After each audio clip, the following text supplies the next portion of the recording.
time without fail. What? This thing.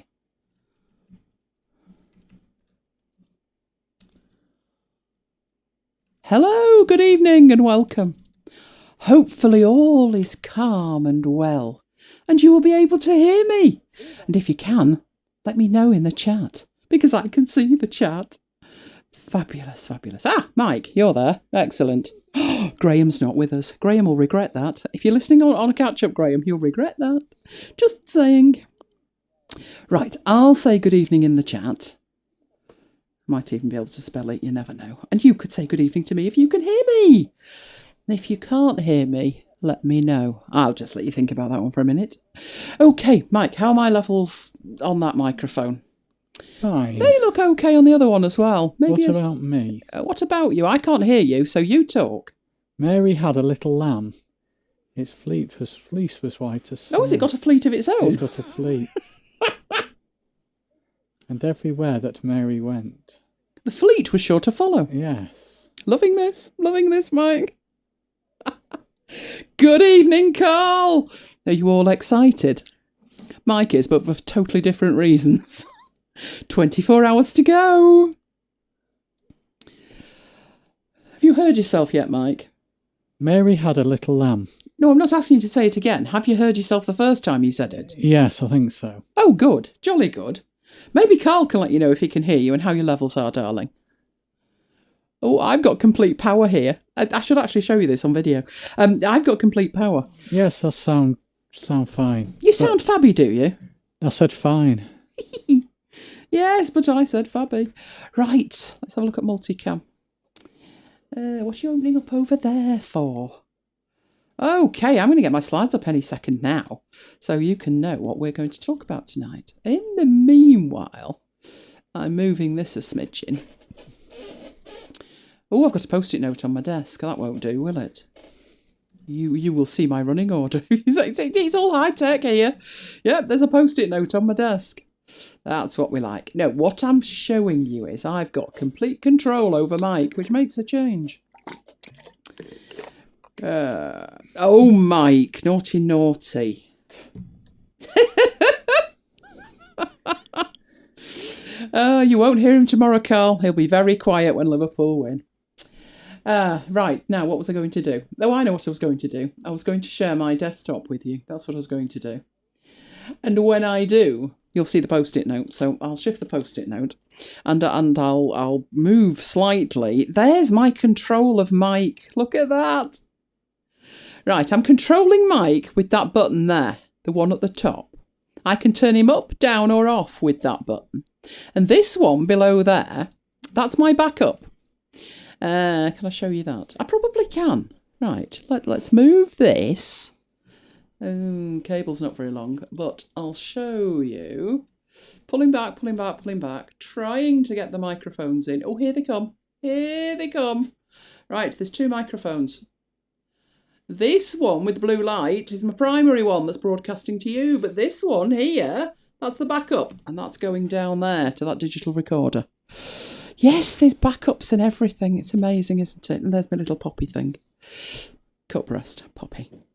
Right, so let me get rid of that for a start, because we don't need to see that right now. Where's my mouse pointer gone? That's a good start. Lost the mouse pointer. Right, that's that got rid of. Awesome sauce. Got the most hideously complex audio going on. But let's get in and have a look what we're going to look at tonight. So who have we got with us? Hello, Charlie. Hello. Hello, France. Hi to France. Who else we got? Oh, Mike's talking French. My word. I'm impressed, Mike. Right, let's get this up. And hopefully all these slides are good and sorted. But you know what you like. Woo! Right, well, at least the right ones appeared. Okay, well, that's a good start. Mike, I've just noticed that that's going into the moon. That part 2 should not be going into the moon. But what we're having a look at tonight, we've got the week at MacBites headquarters. Oh, what a week we have had. And more test shots from the camera. I've been very busy with the camera, so to share it with you. And then at some point we will be having part 2 of the patterns. That's turned out rather well. I'll just say that. Now, who knows what Amadine is, or Amadine? Do you think it's Amadine or Amadine? Why can't apps just be obvious? I'm not sure if it's Amadine or Amadine, but who's heard of it, whatever it is. Then we have something new. You will want to hang around for that one. Trust me on that. Then we've got next week, and then a quick look at WWDC. But you're definitely, hello Patrick, good to have you with us. You're definitely going to want to see the something new. But we're going to start off with a week at MacBites headquarters, as has become a tradition, because I was very busy on Saturday testing out the camera that I got last week. You'll remember I did some very rough test shots, and I was really impressed with the zoom on it. Well, we headed off to, I think Bury won Market of the Year, didn't they, Mike? I think so. Pretty sure they did. We headed off to the the whole of Bury Market, to be honest, but particularly the fish and meat hall. Sausages. If you have never had Bury bacon and sausages, you have never lived. None of these have been edited.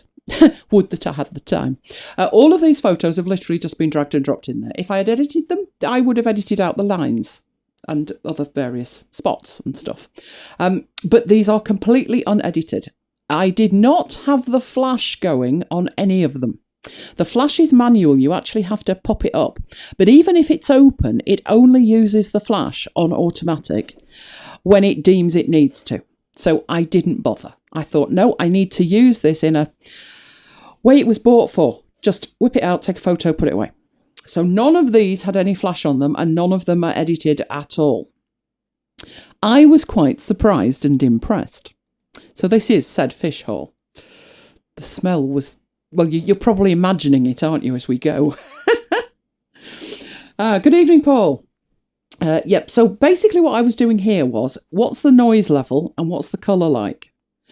And the focus. And I'm pretty impressed with that lot. I didn't partake of any of the fish cakes, by the way. Breadcrumbs on them.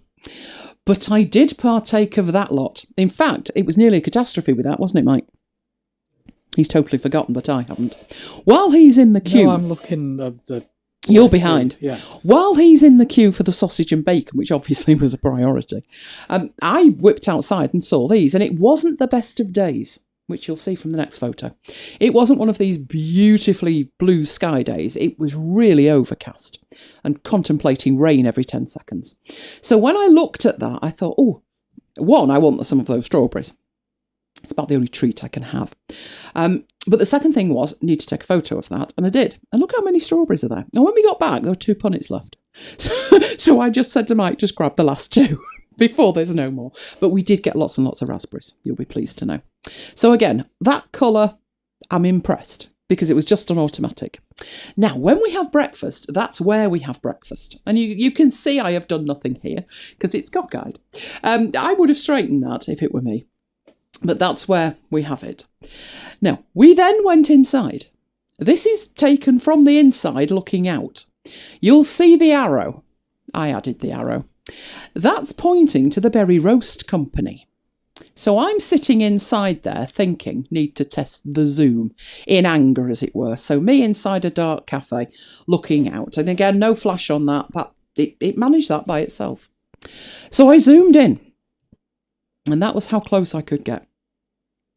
And again, if you if you look at the text around the having a party bit and the Berry Roast Company, it's absolutely pin sharp.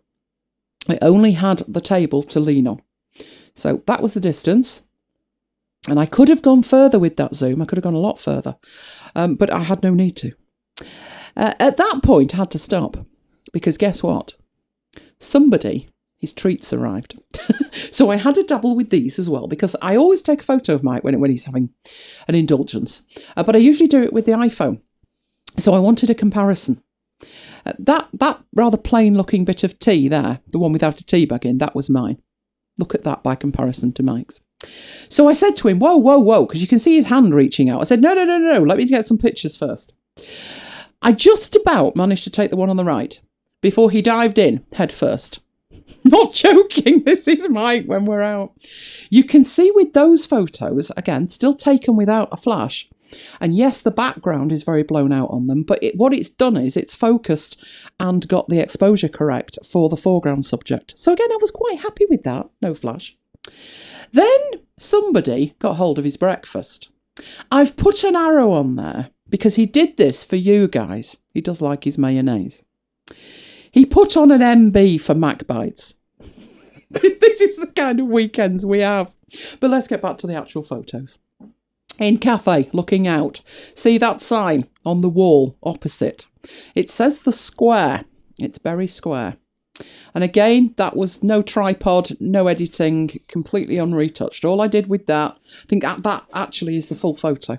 So that is literally, I'm sat there and I took that. I would probably change the colour on that a little bit. I'd boost the colour, but other than that, I wouldn't and take the marks out and stuff. But other than that, not bad at all.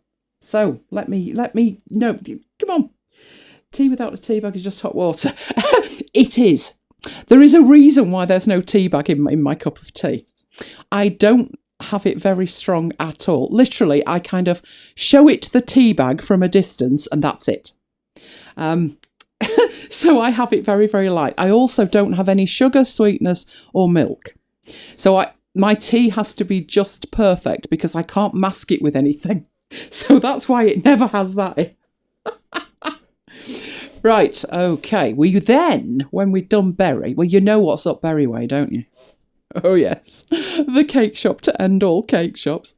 So having been in and done it with the iPhone, I said to Mike, we need to stop and go and redo it with this one, which was a grand idea, but you'll be horrified as we move on.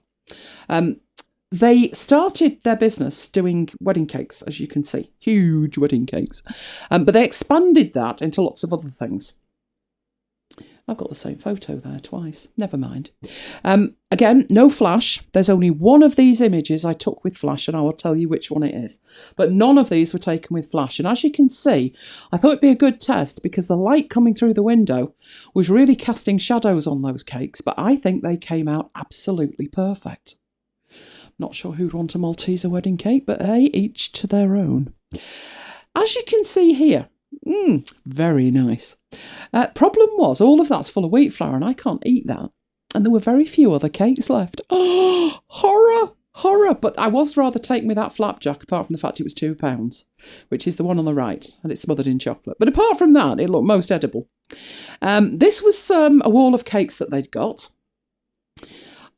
Having seen this, I actually zoomed in on that box at the bottom that said mixtape. And I said to Mike, what's this? I didn't see them while I was there. I was too busy taking photographs. But it's actually a tin, and I'm not sure what's in it. I'm assuming sweets of some description, but I'm not sure. So we need to return so I can see what's in the mixtape tin. I did, however, like that cake, apart from the fact I'm nowhere near 60. But I did like the cakes. I love the butterflies on it. Again, no flash. That's just lit with the light from the window. No flash. But I was tempted here. Oh, I was. So again, really just showing you what that camera could do. You can actually see the reflection on the right hand side there as well, just underneath those caramels. I adore caramels. I must just look at the reflection though. So again, that was taken just with the light that was there. That one was a little bit darker, but that was on zoom and it was in the cabinet, that one. So that one and that one, I thought they were very good photos, but I thought the colour needed adjusting slightly on that one. That's not too bad, but I thought that needed something doing with it. Then I moved on to other things. And the reason I took this one was the windows had shelves in front of them, and that was only lit by what light was coming through the window. But again, did really, really well. It's pin sharp and a very even lighting on it. Just to show you, to the right, to the left of that, where the light was coming through, that was the window. So mindful of that horrific shot, the one that led me to get a new camera, I thought I'd take a photo and see how bad it was. And I expected sort of strobing of the light through the window. I certainly did not expect what I've got there, which is I can see the details of the things that are on the shelves. And it isn't blown out in the background either. Now, in post-processing, I could probably do a lot more with that. But that's what I got. Again, no flash, nothing, just point, press, automatic. Now, was that one? I think that one was the one I did with flash, and I don't actually think I needed it. But I thought I'd try it anyway. But it looks reasonably good, that one. That's from the other side, looking back towards the cakes. And these, no flash, no editing, nothing. So I'm declaring, that was on the outside. It was the anniversary of the Manchester bomb, and they'd put their bees symbol on there, so I decided I'd take one of that. I'm declaring that the camera a complete success. But before I wrap that up, you know we always go to Bramley Farm. We found another one. If you are in the vicinity, it's next to the Trafford Centre. And guess what they've got? Ooh, more cakes. So obviously I was testing the camera, didn't buy the cakes, just testing the camera. That's quite dark on the inside, but that cabinet's lit from the inside. And I think they're okay. I was impressed with those. So only two, lest you be salivating all over the place. That was our Saturday. Sunday, completely different business. We were up to mischief. You know I said you're going to want to hang around till the end. That's why. More on that later. Monday, however, though, if you were here with us last time, and you may not have been, I explained why I was looking for a camera, which was that horrific photo. That was off my iPhone. That was off my old G9. Well, it was bank holiday, so we were there again. This one was off the new camera. You can see, we had such fun last time. 18 of us. 36 turned up this time. Fickle lot, what can you say? But what that was taken with nothing. It was on automatic. I was about as far back as I could go. And I just thought point and press and hope for the best. And I was impressed with that. I don't think the flash would have done any good on that. It would have lit up that first table. But I don't think it would have gone as far back as it would have needed to. So I decided I would go without, and that was what I got with that. In the same venue, the next one on the left, there's Mike, just checking where everybody is. And we have got Ollie with us. If you've been with us before last year, you'll remember Ollie. Ollie is a jackapoo. He's adorable. Just look at that face. And he's downstairs sleeping quietly. He might be joining us later, you never know. But that was our week at MacBites headquarters.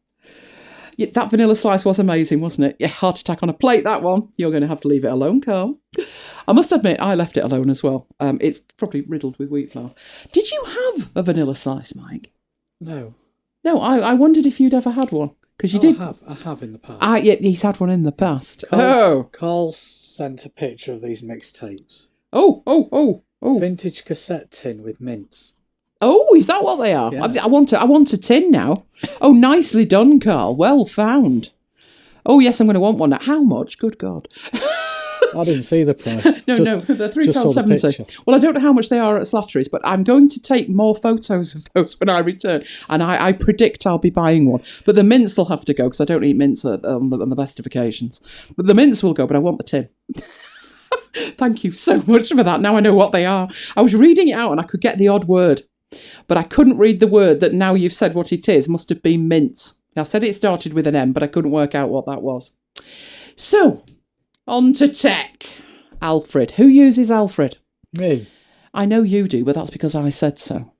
Because before that you used to use Launch Bar, and before that it was Quicksilver.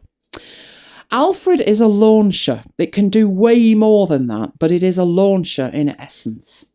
Who uses either Alfred? Is Quicksilver still going? It is, isn't it? It was reborn, I think, a while back. Or Launch Bar. Let me know what you use. And if you don't use any of them, how do you run your apps? Because he's going to laugh at me right now. He's getting right close to that microphone and he's going to laugh like a drain. I can't spell Quicksilver. That's unfortunate, isn't it, Mike?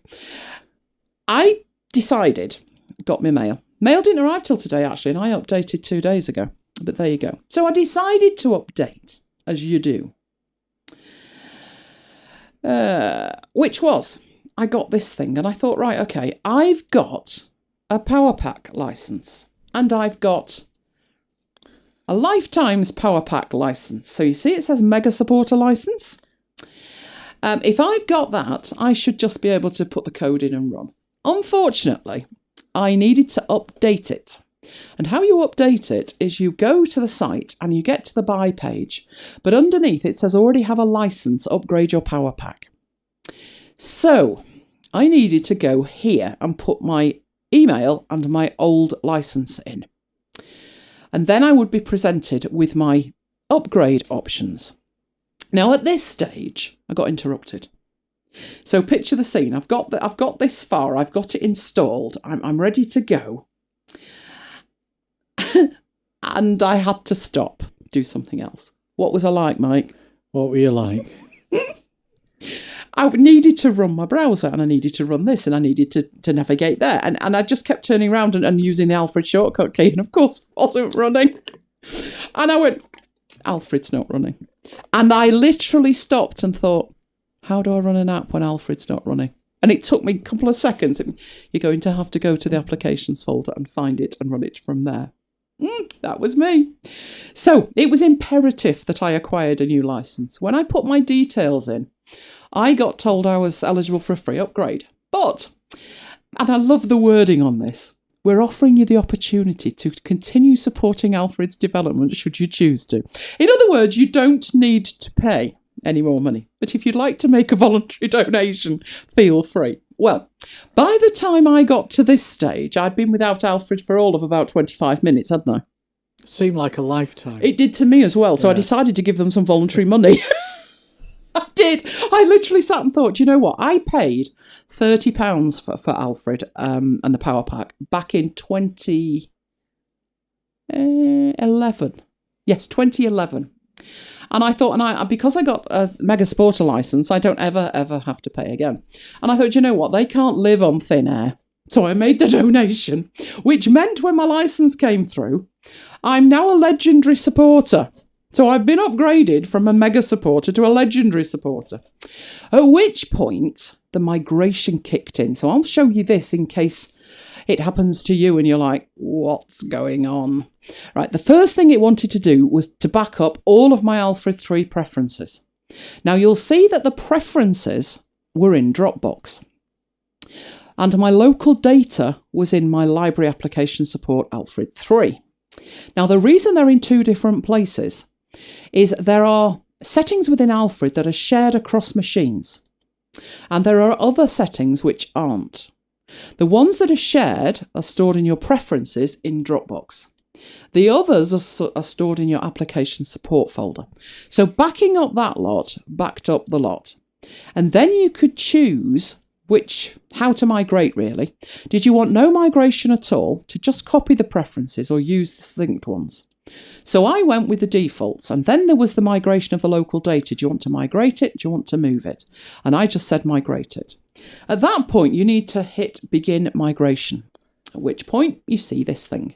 It took seconds, but it did give me 2 errors. And it was talking about, the first one was bookmarks. Now, that could be because I haven't got any, I don't know. The other one was talking about Alfred Remote, which I do have, but I don't really use it, to be honest. So there were 2 warnings, but I decided, you know what, never mind. But you'll notice at this point, there isn't a kind of OK or continue.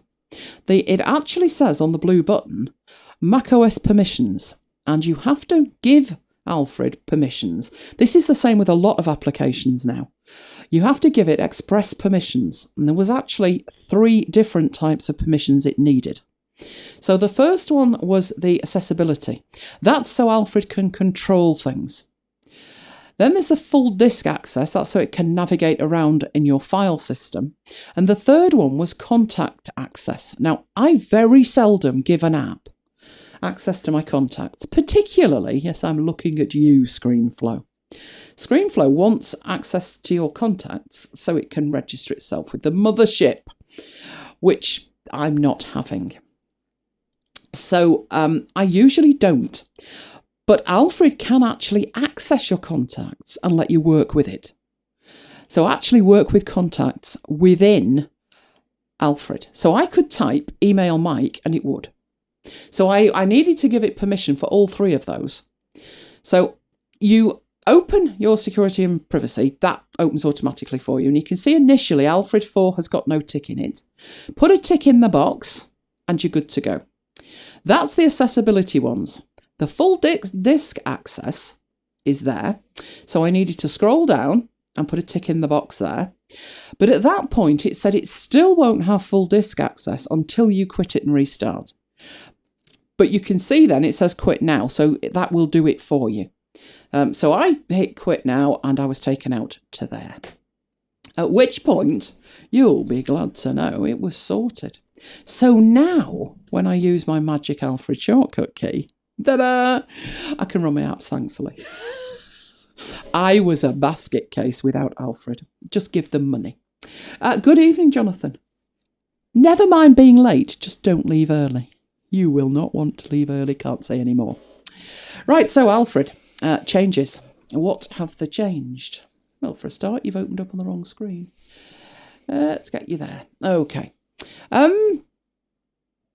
Well, I actually said to Mike, when it came to what's changed, I could sneak this version of Alfred onto Mike's machine, and he'd never notice the difference until he went in here. So from the good news perspective,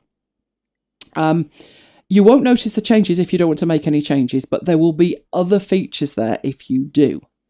So the general stuff's very similar, but you'll notice that the preferences that used to be across the top are now down the side in kind of tabs. So it looks much prettier. In terms of the features in here, they've basically enhanced what's already there, to be honest. You'll notice here, you can toggle on and off what it can do. And that's what this is about, where it's talking about default results. One of the things I actually turn off is contacts.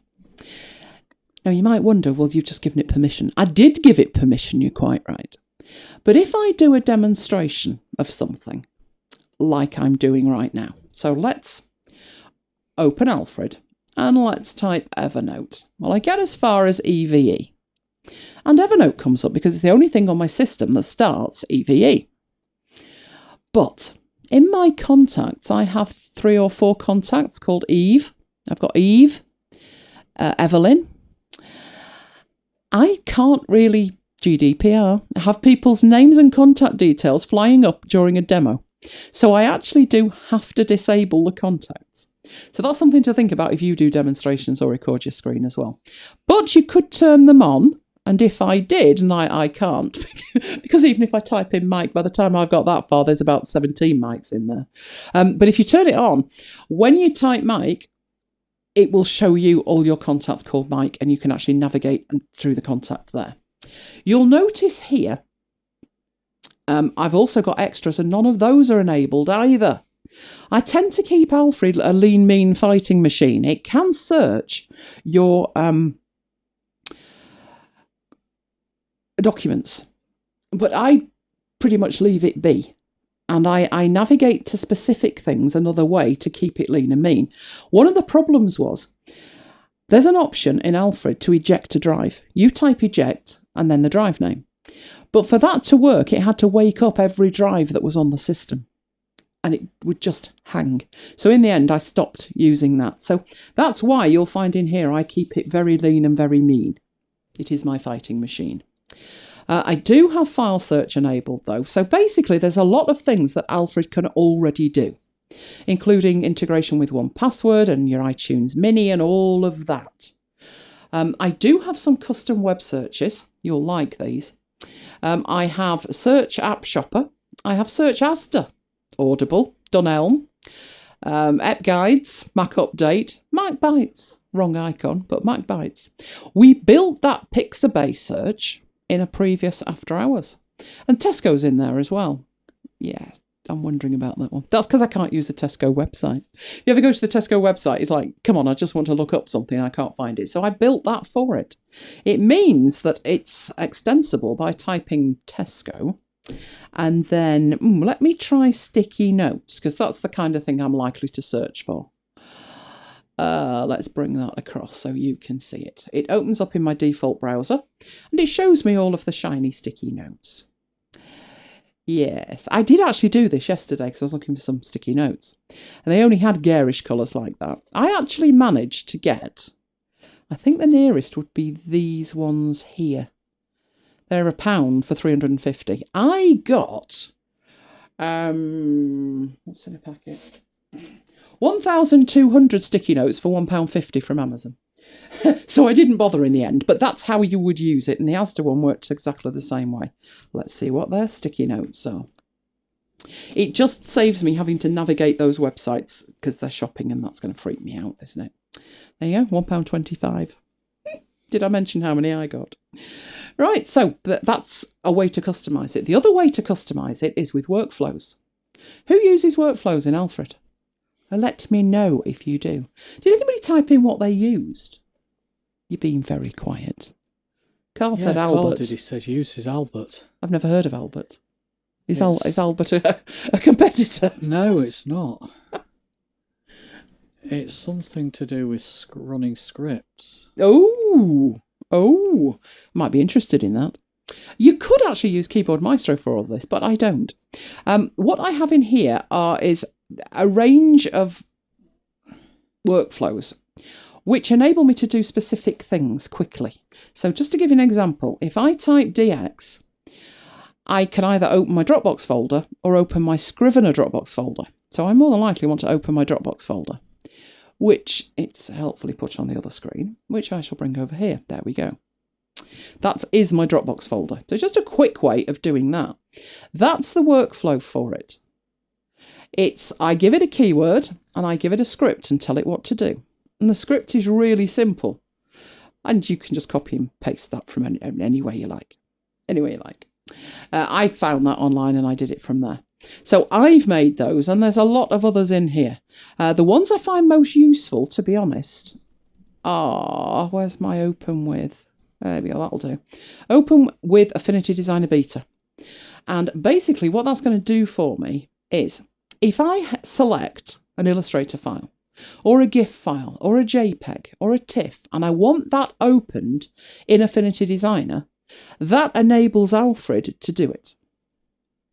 Case in point, let's try it. Let's get me a new... have we got a file?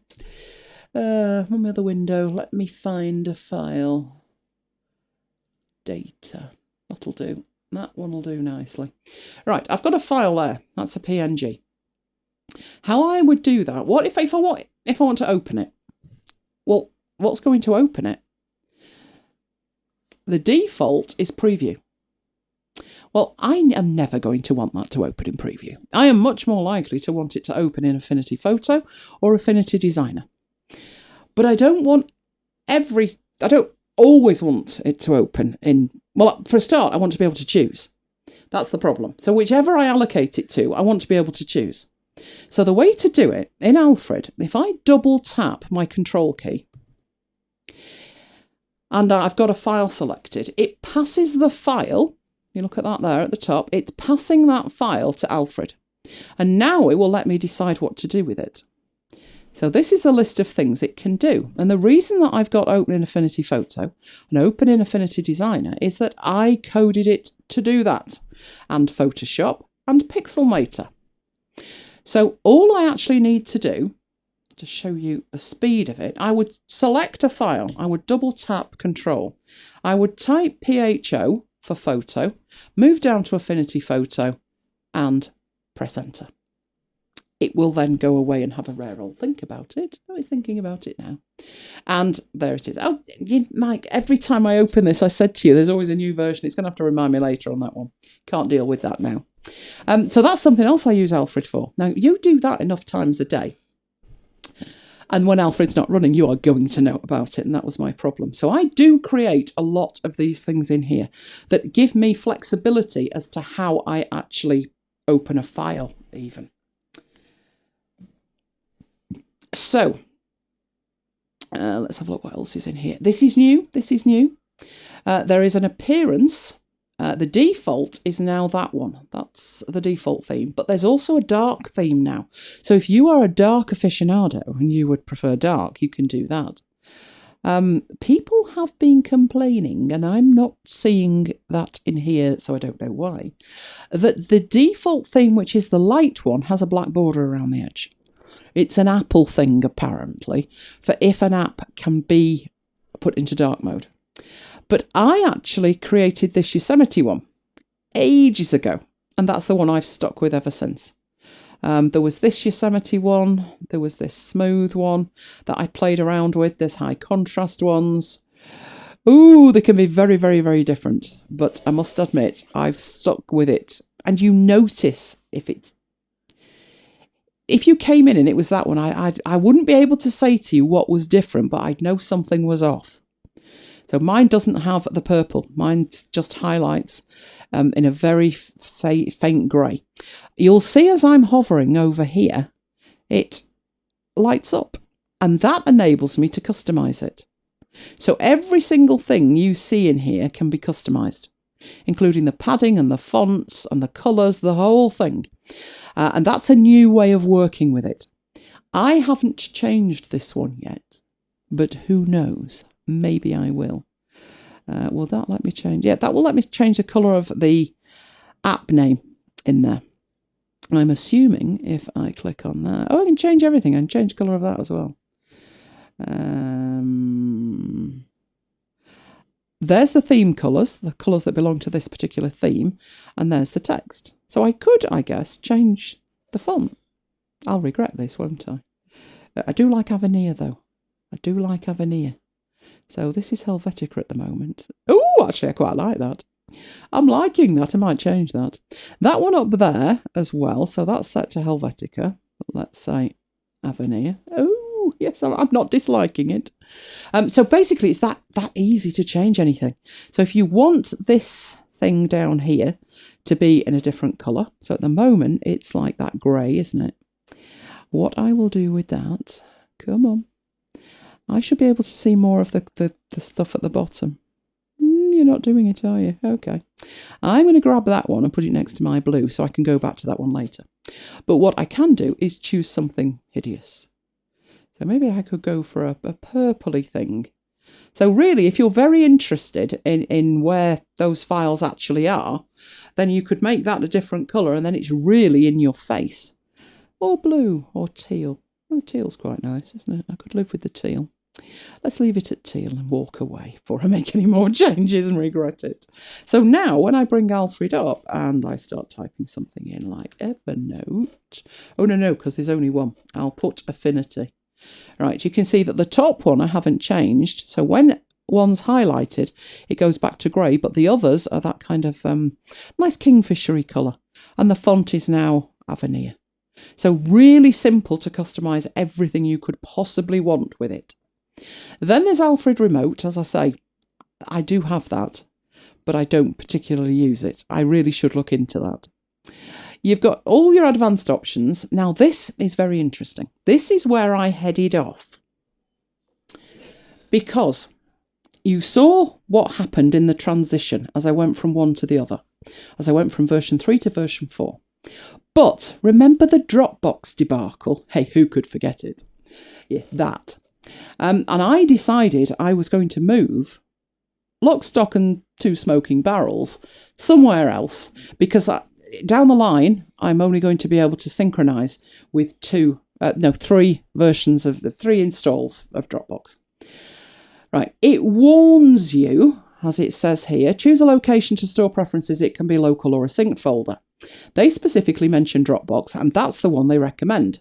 1, they're saying it's reliable, but 2, when you drill down to see why they recommend Dropbox, it's because Dropbox's contents are stored locally, the whole lot, unless you selectively sync, which obviously don't do that with preferences. But if you selectively sync, you could come across problems. And what they said in the help file was some other services need to kick in when a Mac reboots. And if you've got Alfred set to automatically run on startup and it can't find its preferences file because the service isn't ready yet, because Alfred ran before the sync service that you're relying on, it will make another set of preferences and you'll think you've lost the lot. Undeterred, I decided to do it anyway. Right, the reason that I went for it was because I am not at the moment minded to deal with Dropbox and their shenanigans. They have actually just changed their prices this week. Anybody notice that? Prices have gone up 20%. Storage has doubled. But the thing was, I already had far too much storage on Dropbox. Storage wasn't the issue. It was the number of access points to said storage that was the issue for me. So now it's £12 a month. Yes, I know you can get the same amount of storage for £6 a month from Google. This is why it's synchronizing with Google now. Couple of caveats if you are going to try this, and I will show you how to do it. If you are going to do it, be aware that my version of Google Drive is the apps version. Therefore, I have access to Google Drive file stream, which means, if I show you what that means in here, that is my Google Drive file stream. All right. It's my drive. Its path is Google Drive, my drive. And I can choose in here, you'll see the little cloud icons lined up. If we look in my application support, two of them, Scrivener and Alfred, have a little green symbol. The green symbol means they are available offline. I go into Drive file stream and I make it available offline. As far as I'm concerned, that makes Google Drive file stream equivalent to Dropbox. So Alfred won't have a problem when it reboots because those files will be there even if file stream hasn't totally kicked in yet because there's a local copy of them. So far, so good with it. It was very simple to do. All I did, let's bring that back, was I went to my Dropbox folder. Where is my Dropbox folder? Dropbox, there we go. And I think it was either in apps or app support. It must be application support, which is my preference, but you know, apps is the reserved name. There's Alfred, and there were the preferences. And all I did was literally make a copy of them. So I made a folder in here called Alfred, and I dragged and dropped that file into that folder. You can see that they're the same date. Don't know why the date doesn't get updated, but I'm not worried. And my themes I put in there. So I have a backup of that theme that I've just changed. And it's working. You can see it's working. So what I do on my other systems is point that install of Alfred to this same folder, and it would be working. So that's the basics of it. I thought in a future show I'd actually show you some workflows and how I actually edit them and to make them. So what you need to tell me is what you're using and what scripts you would like. What scripts do you use? We need to know. We need to know these things. Right, so then there was Freak of the Week, or Freak Out of the Week. This isn't good. No.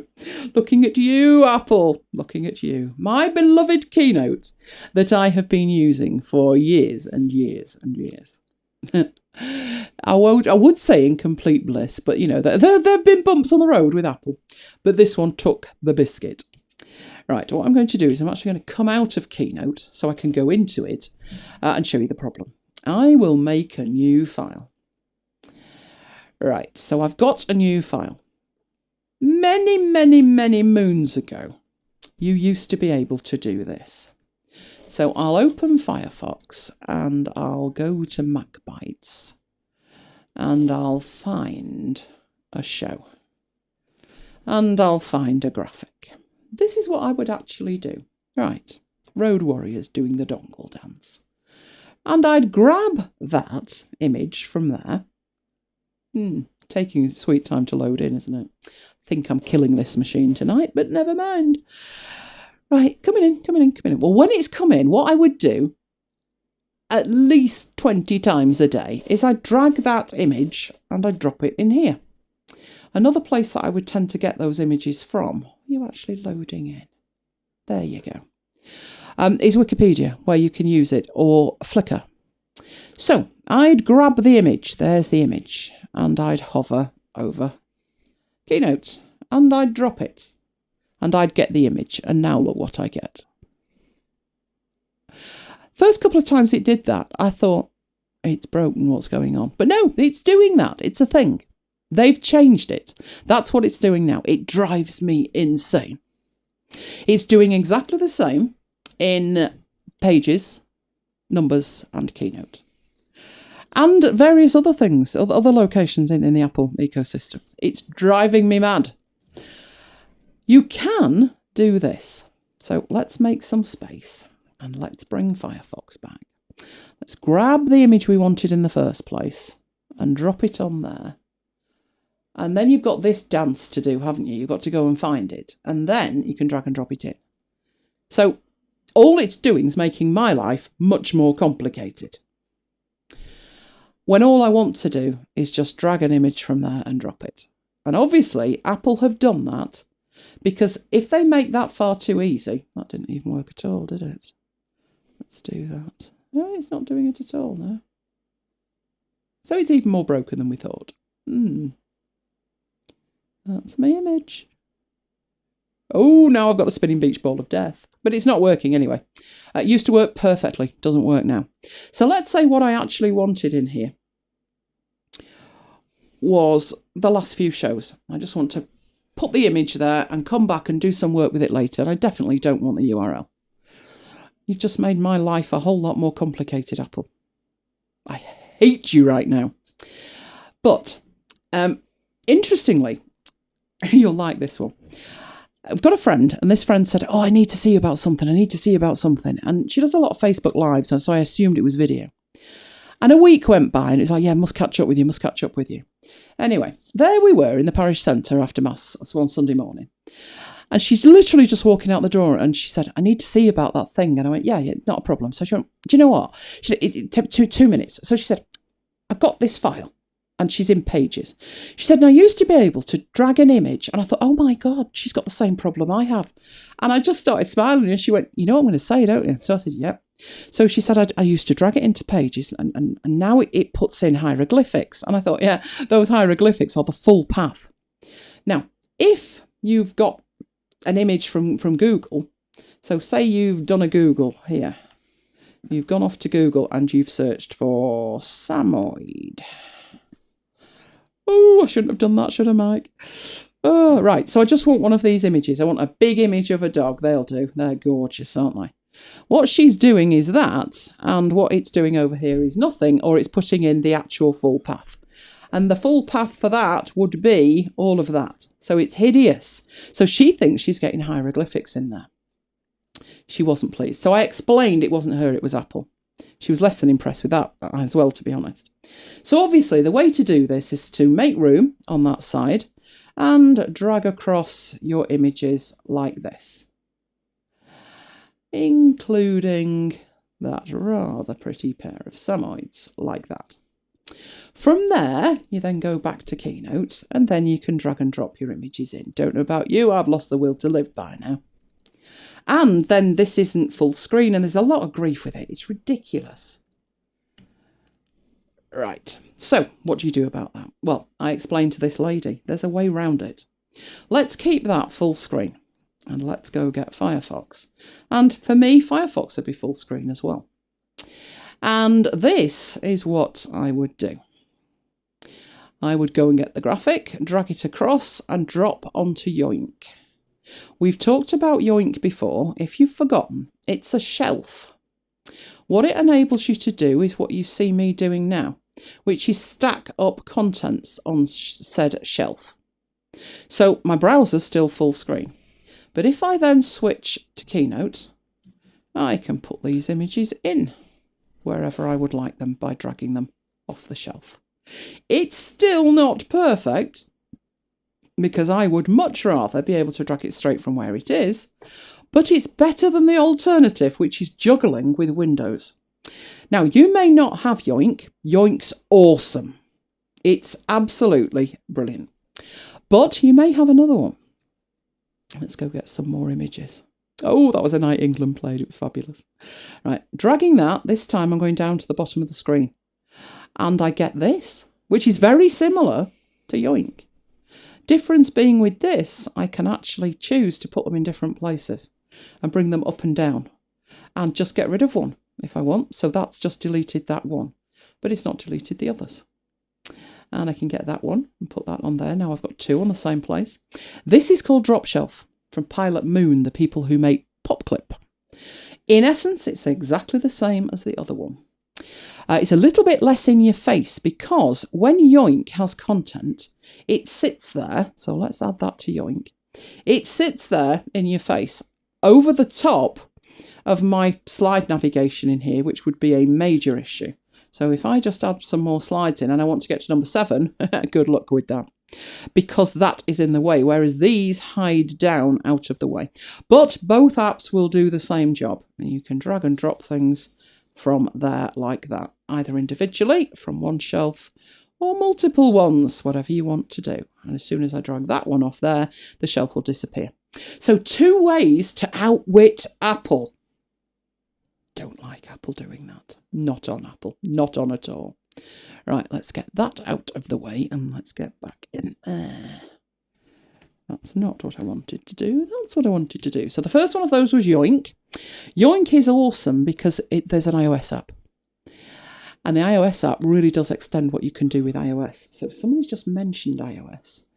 I'm liking that idea, Carl. I'm liking that idea. Hold that thought. Are we looking forward to iOS 13? Absolutely. I'll leave it to them what they do with it. But and I there's lots that I would like them to do with it. Sliding towards Samsung. Nothing wrong with a Samsung. Didn't I have a Samsung tablet? Or was it Asus? I think it was an Asus, but I'm sure I had a Samsung something at some point. Oh, I'm not liking the heat in Spain, 30 degrees. Oh, wow. I think it was around 24 here today, and that was far too warm for me. Had to get the fan out. Not the industrial one, only the tiny one. But so the first one was Yoink, second one was Drop Shelf. Drop Shelf is a little bit cheaper, I think, but both well worth looking at. I had Yoink. Yoink came out when Lion came out with that full screen thing that Lion had. And I tried it and I underused it, to be honest. So in the end, I didn't bother installing it. And then Drop Shelf came out and I thought, oh, that's much nicer. And then I stopped using that. And it was all to do with how they handled URLs, because that was another problem. Entirely different story. But both of them now work fantastically. Now Apple have broken it. In my opinion, they've broken it. But in their opinion, maybe they've enhanced it somehow. Who knows? You know Apple. So that was that. Then, following on from last week, we had our artwork, our patterns. We started with something that looked like that, only we needed to do it from scratch. So we made it much simpler and we did dots. But then I did an owl and we made the owl ourselves. And I said I would be taking it to the next level this time. So that's what we're going to do. I will show you how to do something, make another pattern, which is owl-based. I'm in an owl mode. But it will be owl-based, but it's using stock images to do it, and then make a pattern, and then use the pattern in a fabulous way. So that's what we're going to do. So first of all, I need my file, don't I? I have got a file that we used last time, which I think wasn't Owl Phil, was it? Wasn't it Owl? Were you Owl? This owl pattern as well. I have no idea which was which with this. I think it was this one. But you'll see I've done something different with it in the week. When it finally opens. Here we go. Oh, failed to open. Fabulous. Not supported by this version. That's because you're the wrong version of Affinity. Right, so you're just playing around with me. Let's try the right version of Affinity. What I did was I whipped in and I put a background on it. And there was a reason why I did that. I was testing stuff.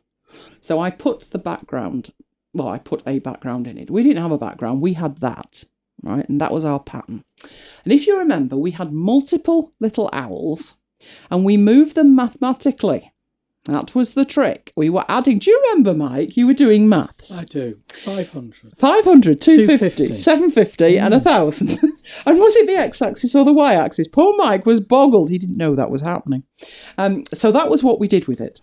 Right, quick recap of that. Right, quick recap. Let's duplicate that, which is Command and J.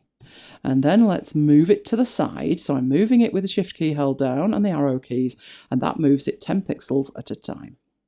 when I get it over there, 1, 2, 3, 4, 5, 6, 7, 8, 9, 10, and there's 100 pixels between them. But if there weren't, take it back. Oh, hang on, wrong key. 1, 2, 3, 4, 5. Let's take it back 10, and oh, the pattern matches. That was the whole point of the demo, if you remember. I hope all this is coming back to you.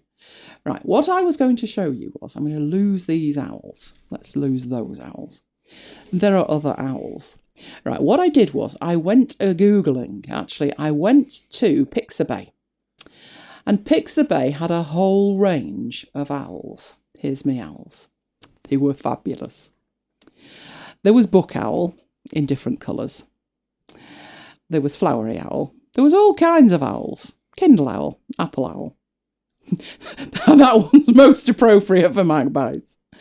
Barbecue owl. So there was all these owls. And some blank owls. Right, so there were all these owls. So I thought, right, well, rather than just having the one owl and scale the owl, can we do something with those owls?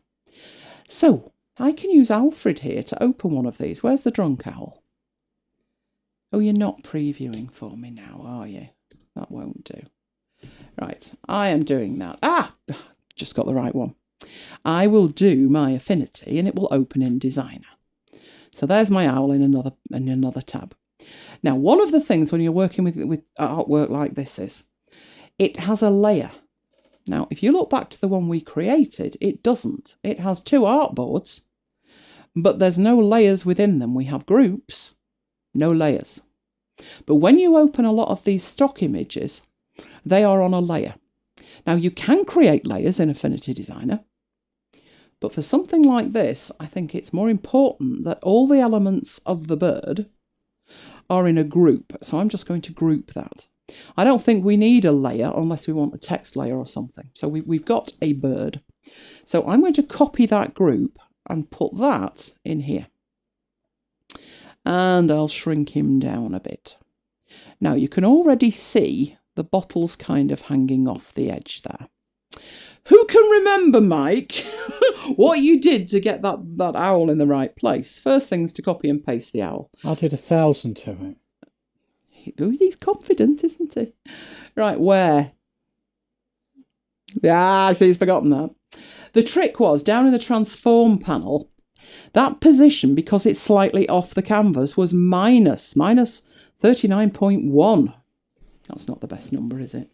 Let's round it to 39. And what I did was, instead of calculating, I just said plus 1,000 and pressed enter. And it moved the owl 1,000 pixels to the right, which was bang on the right spot. So that was what we did. So all I need to do now with my owls is open the owl in Affinity. He's the cooking owl. Get all the pieces of said owl and group them. That way they're in one place and I'm not going to like lose his hat or something when I go into the pattern. And put that in there. So let's shrink him down and rotate him. And again, we'll have him slightly off like that. Oh, now there's a tricky one. Because this one's hanging off in both ways. What I will do is just give myself a little bit more room by moving those down. Okay. Right, so this one needs to move, but where does he need to move? That's tricky. That's really tricky. So I'm going to move him up slightly. Let's do that. Right, then it's really simple. Copy, paste, and move him by plus 1,000. Now, what we did last time as well was we had some in the middle, some that were hanging off the bottom or the top. So we need another owl. Let's go and get another different owl. Let's have a look at that owl. Do we have other owls? There was one with the flowers. Where's the one with the flowers? Oh, the Kindle owl. That'll do nicely. So let's open in Affinity Designer. Same business. So get all of the pieces, which are all individual curves. Command and G to group them. Command and C to copy them. Go to the owl pattern and put the owl in. So we'll put him there. Now he's hanging off there with just his eyebrows showing. Same principle though, copy, paste, and this time add the 1,000 pixels to the y-axis. That puts him in the right place there. Now we need one with the book. So just going through these owls. Either that one or the flower. Oh, he'll do nicely. He'll do nicely. So what's different about this one than the one we did last week is this one's got completely different artwork. It's not just the same owl scaled. These are different owls. But we're going to make a pattern of them. Now this one's really easy. I'm just going to put him there. I'm not going to have that anywhere else. And we just need 2 more owls. So somewhere there was Tech Owl, wasn't there? He had, that's the one. I liked him. He had my laptop. Right, so let's group all of these. Group, copy, original artwork, paste, move and scale. You're getting the idea. This is going to get a whole lot more exciting shortly. I promise. We just need 1 small owl down here. We could do the book owl. I don't know which owl's which, because I'm getting a preview here, isn't it? We got a book owl. You're not a book owl. You just look stern. Oh, flowery owl. Oh, and I need flowery owl. It's no good. I've got to have flowery owl. Right, and select them all. Command and G, Command and C. Flip back, Command and V.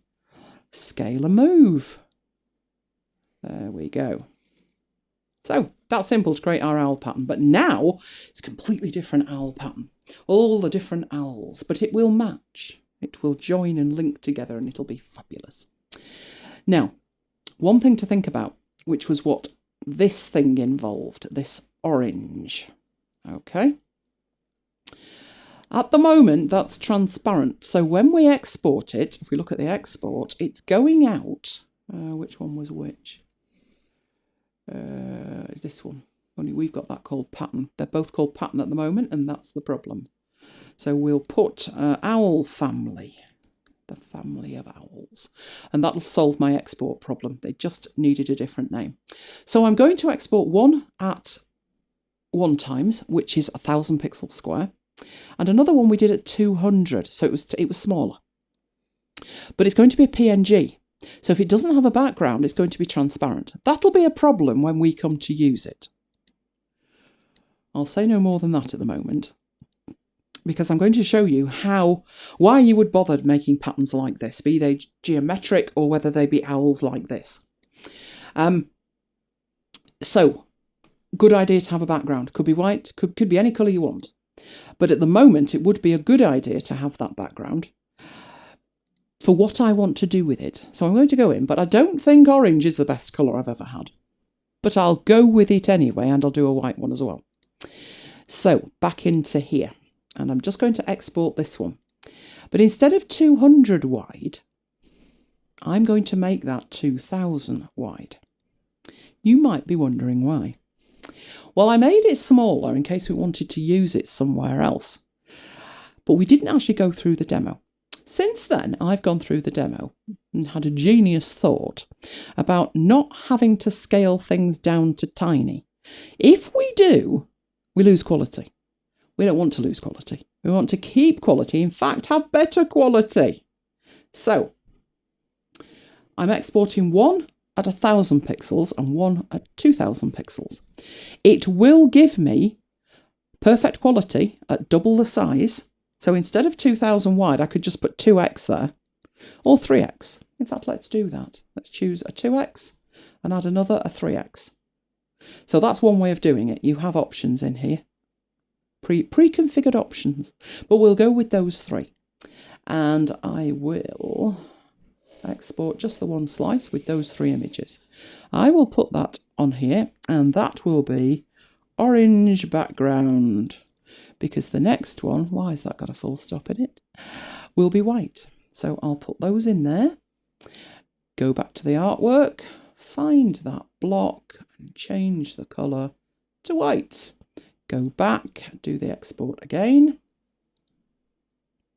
go up a level, and I've misnamed the files, but never mind. Right, white background. Okay. So now I've got my exports. Because when I showed you using this, I showed you using the pattern in Affinity Designer. And you could have legitimately said, well, why are you making a PNG to use it in a vector app? But this is an example of when you would use a pattern, something like that. So that's our pattern. Let's get to the desktop. There's our white background. Everything's right apart from that says 200, because it's not 200. It's a 2x. And was the other one white or orange? It was orange, and that'll be the same. So let's just fix that. Right. We've now got our graphics. Our 2000, our 3000, and our 1000. They all look the same in that view, but they are different. Quality-wise, you can see the file size is bigger for a start. And quality-wise, you'd be able to do more with the 3 times than the 1 times. But what would you do with something like this anyway? Okay, so I'm going to go back into Keynote and make another new Keynote file. So let's get that one, which is a wide one. Come on. And I'm going to get a blank background. Let's zoom it so we can see the entire slide. Right, you probably know in Keynote that you can change the slide master. You've just seen me do that. You could have a title. You could have a placeholder and put some images in. You could have bullets. Don't put bullets in slides. Oh, don't put text in it, and don't put bulleted lists in it. Right, but you've got all of these presets. But I tend to go for blank and work from there. But you also have the ability to change the background. So you can choose a colour from here, and that changes the background of your slide. There you go. So me, with mine, I have a whole range of background slides just to show you. Let's move this across. This is the presentation we're in the middle of. We're at this point. We left it at that black slide. That's where we are. What's coming up? Oh, I know what's coming up. Right. But this slide is just a blank black background. If you look at the masters that I have available, got all kinds of weird backgrounds, none of which you hardly ever see. I've got a Camtasia background, or a timeline background, or a black or a grey or a Mojave one, or my desktop. So the My Desktop one, for instance, is just a colour. So if we look at what that is over here, all I've done is change the background colour. So that's all I've done in here. I could do this.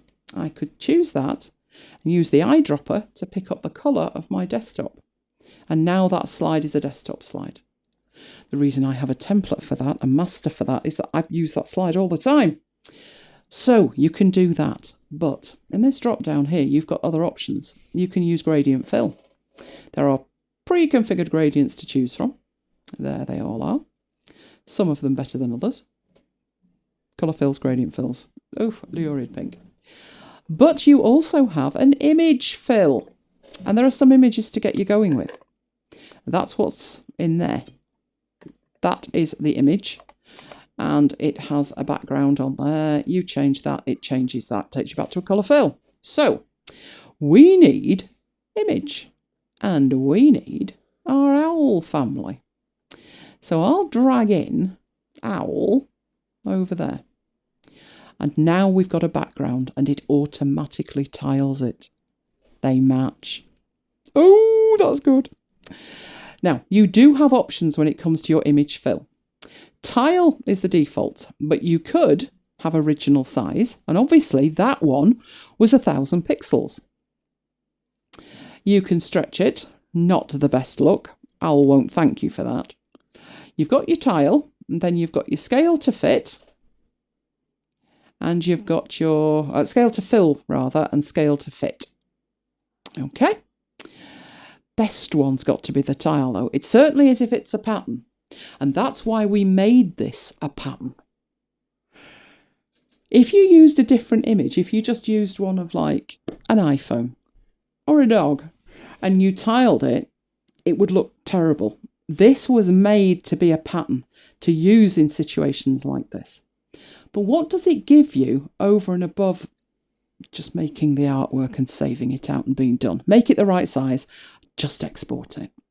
Well, in here, not much, unless you fiddle with the scale, because there's a scale option as well. Adjust how much of a high resolution image is visible. Interesting. If I scale it up, we see less of the pattern. But because this is the 1000 one, it starts to pixelate. So let's take that right up to 400 and find some of the artwork. It starts to pixelate. That was why I said let's take out a really good quality one, which we did. And somewhere I've got that. There we go. There's the 3000 one. Let's drag that in instead and put that there. And let's zoom in on that. Now I've got no pixelation at the edges because it's a much higher quality image. And that's why you might want to make your pattern much bigger than you need, because you can tinker with it at this end. Now, you probably wouldn't want to do that with your pattern, would you? Where you can only see half an owl. But you know what works fabulously well? Going the other way. Taking it down lower than 1000. Well, 100%. And so you can scale him right down.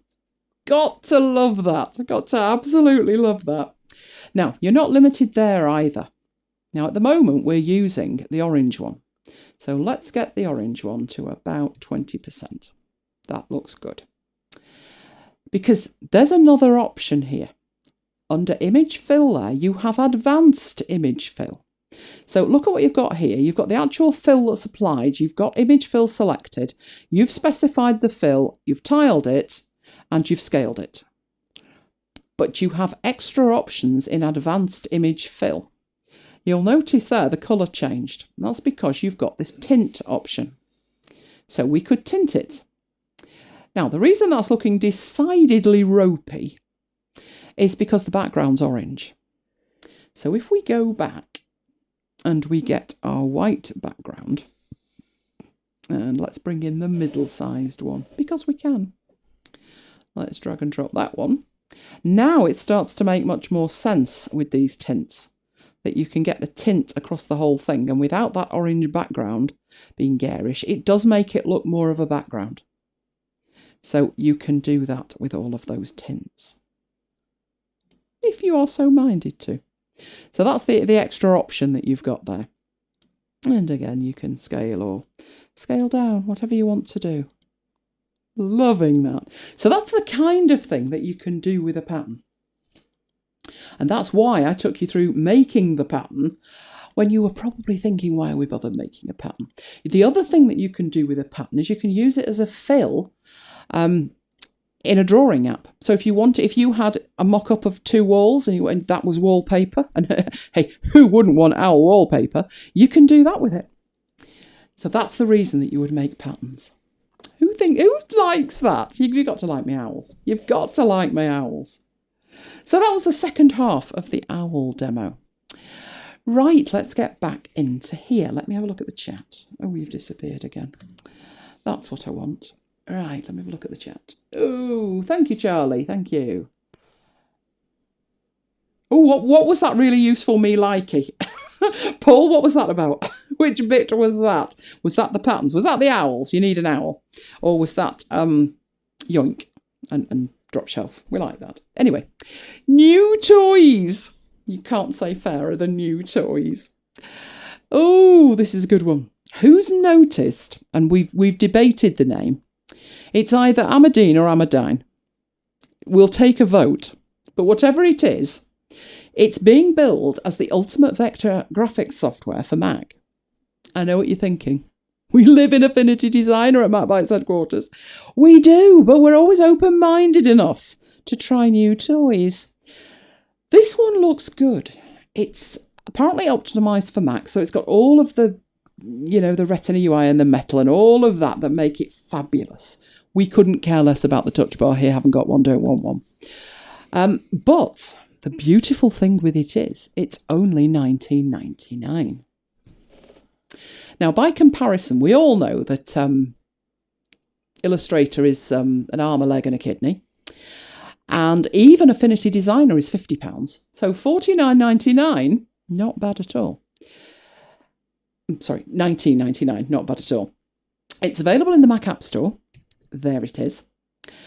The reviews, there are no reviews in the UK store, which is sad.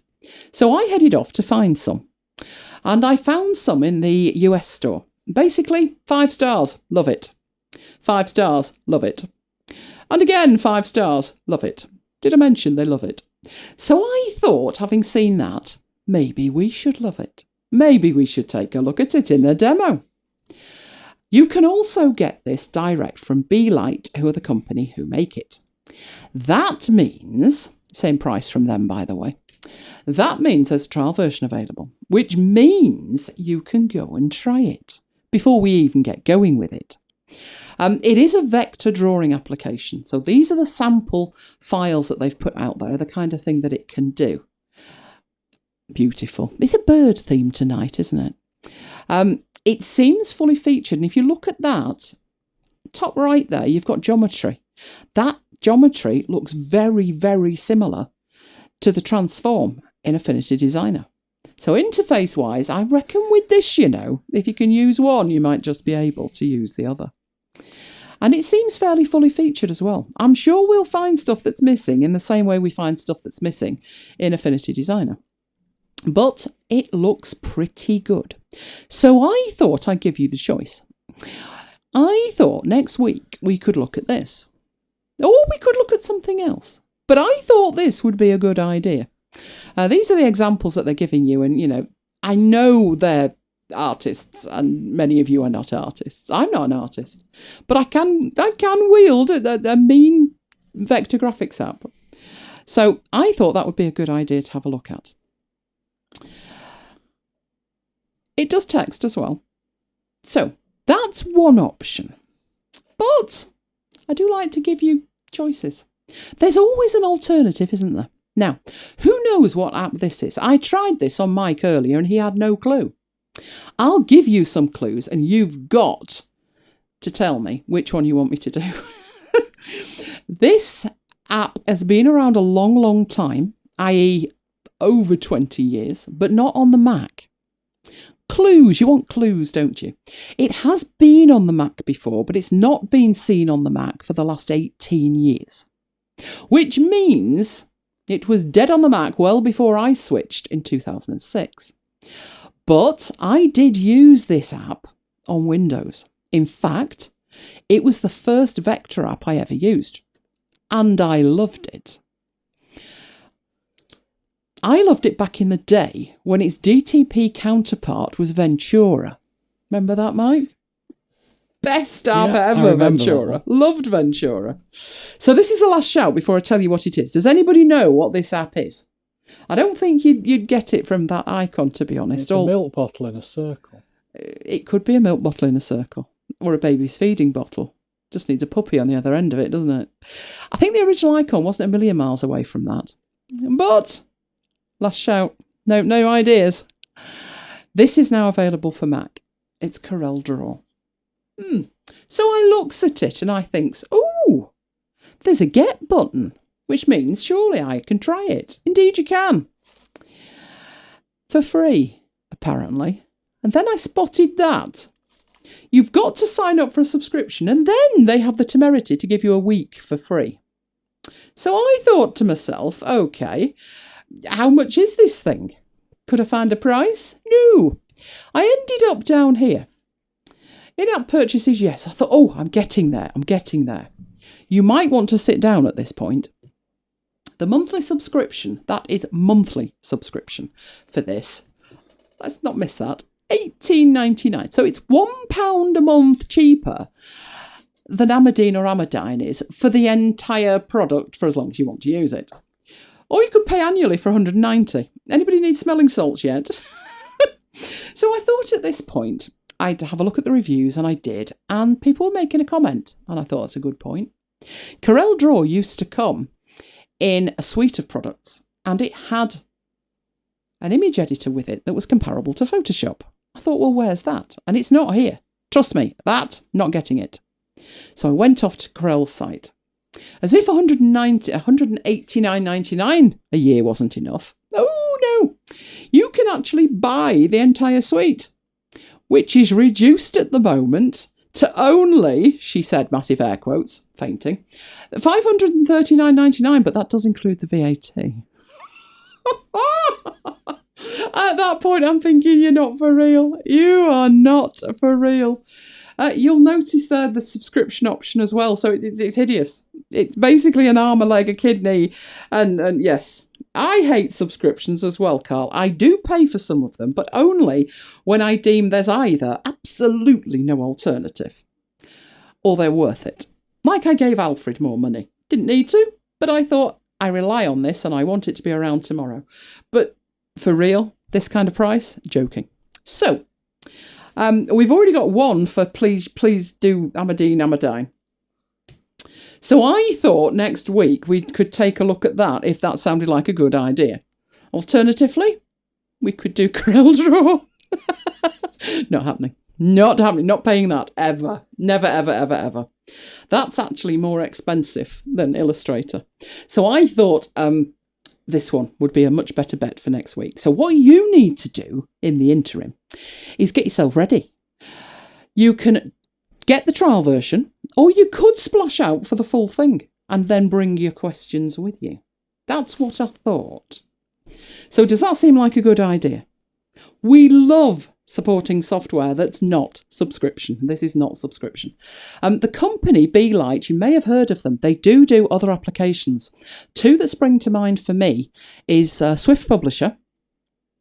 That is theirs, isn't it, Mike? I've got the right app, haven't I? I think it's Swift Publisher. And Get Backup Pro. And we use both of those, even though I can't remember if it's the right product. I'm giddy with excitement, what can I say? So, yes, definitely worth a look. Swift Publisher, yes, Beelight. Yay! I'm right. Yeah, I think Corel is out the window as well as being out of their tiny minds. I can understand somebody thinking, okay, our product is comparable with Photoshop and the Creative Suite. Okay, I'll give you that. But people hate that model. And there's no way they're going to switch from that to your model where it's still subscription and it's still an arm, a leg and a kidney. What people will do is switch to Affinity products, or they'll switch to Amadine, whatever we decide to call it. That's what they'll do. They could have got a market by coming in lower than Creative Cloud, but more than Affinity. But not if you're coming in at silly prices like that. The Mac platform does not support that. There are very few Mac apps that are in that price range, and the ones that are incredibly specific. You know, like for DJs or video editing, they are very, very specific, and they're pro level. They might think they're pro level, but they've been out of this platform for that long. Are you really going to get people to just stump up that kind of cash from the get-go? No, you're not. No way. So I thought we should support the little man, and I thought we'd do that. So who's up for that? Let me know in the chat if you're up for that, because the next thing is the thing we have been building up to. Well, for Mike and I, for a couple of weeks. For you, all night. Oh, the hype! The hype! So, yes, we've got one yes from Mike. Do you use apps like Logic Pro or Ableton? Yes, I have used Logic Pro. I started editing audio on the Mac with GarageBand. Big mistake. But at the time, it was better than it is now, because it used to have features dedicated for podcasters, which, for reasons best known to Apple's twisted mind, they've since binned. But back in the day, that was the way to edit it, and that was what I did. And then, as features started dropping off the end, I was looking at Logic, but I decided against it because it was about £400. And I found that because it was back in the day when software was on DVDs, and I bought the suite of products for Final Cut Pro, I had something called Soundtrack Pro. And Soundtrack Pro was dedicated for voice editing. And it worked brilliantly. I loved it. And then, of course, Apple clearly moved away from suites of products, and they brought out that monstrosity that was Final Cut in the App Store. At which point, Soundtrack Pro died a death. Yes, you could still use it, and then at some random point in the future, Apple would pull the legs out from under you by discontinuing the support for it at OS level. So, I decided when the App Store came out and the price dropped to about $150, and I think at the time it was when Apple were trying to get everybody on the App Store. So I think I paid around $49 for Logic Pro, and I then edited the show in Logic Pro for a long time. Well, a long time for us in MacBites terms, probably about 3-4 years. Then I changed from Logic Pro to Audition, Adobe Audition. Adobe Audition was great. It had features that I absolutely adored, but it also drove me mad on a regular basis. At which point, luckily, I found Hindenburg. Hindenburg is the dogs, as you say. It's amazing. It is not intended to replace Logic, which can edit music as well. Hindenburg is aimed squarely at voice and radio production. And for that, it's fabulous. You can put music in it if you want, but that's not, you're not going to find drum sequences in it. It really is focused on audiobooks, radio production, and podcasts. So basically the spoken word. So that's our history with it. That's what we use. I do have Logic. I could use it at a push. I could use Logic. If I needed to re-edit a MacBites from 7 years ago, I would dig Logic out and attempt to edit it. So that's where we're at. So, Paul, drum roll, quite right. But this is the thing we've been working on. It's something new. Do you remember way back when this show started? So an hour and 22 minutes ago, I said on the Sunday we were up to mischief. This is the mischief we were up to. Now, I'm taking no responsibility should anybody keel over. So, rule 1, sit down. You will need to sit down for this one. I'm not over-egging this, am I, Mike? No, they need to sit down. Now, check out Carl's comment. Which one? The last one. Music production. I'm thinking you don't do that. No, I don't. I don't do music production, do I? No. You know who does, don't you? Who? Graham. Graham did the BotBot song. He did. Yeah. If you've not heard the BotBot song, you need to hear the BotBot song. I can't remember which app Graham used, but whichever one it was on an iPad. And he took a sample of Mike. Well, it's a long story. Of Mike's BotBot. And he made a song out of it. It was amazing. We love it. Anyway, we were up to mischief. So what I'm going to have to do now, I'll put this slide up and you need to fill in the blank. Oh, they've all gone off to listen to the BotBot song now. Right, it's always a good day when. So, think of this as a fill in the blank. I am not moving on to the next slide until you fill in the blank. It's always a good day when. Now, what would make life a good day? Can I just say that somebody, no names mentioned, has drawn a parallel between the 1st of March and the 1st of June? I'll just say that. So, who's going to say something? This is agonising, because I'm 40 seconds in front of the stream. So I have to wait for somebody to say something, and I'm not moving on. So you're just going to have to sit there and wait unless somebody types something in. So think of that as incentivisation. It's always a good day when. Oh, Carl, I'm liking that one. That's a good one. No T-shirt, though. It could well be your day tomorrow. Right, when the sun shines, but we don't like the sun here, Paul. No, we don't. We like it sort of cool. Jonathan. Oh, Jonathan. When there's a new MacBites out. Now, when does a new MacBites come out? Well, we all know the answer to that one, don't we? It's next week. Well, there's big news. The next one, MacBites 120. It's going to be out next week. Did I mention next week? MacBites 120 next week. But I know what you're going to say to me. I can't wait. No, you can't, can you? Oh, Jonathan's excited. That's better than the sun shining, Jonathan. You can't wait to hear the show, can you? No. Do you want to be the first to hear the new show? Of course you do. You wouldn't be here if you didn't, would you? So how about you get to be the first to hear the new show tomorrow? How would that be? How would that be? Keep going in the chat, not moving the slides on. This is like, think of this as a rat on a wheel. You don't keep typing, I don't keep moving. So how would tomorrow be? And of course, if it were tomorrow, how would that happen? Because, you know, it needs to be MacBites Monday, doesn't it? How could that happen? Let me tell you how that could happen. It could happen like that. What's that, I hear you say? Oh, yes. New toy, incoming toy from MacBites. MacBites FM.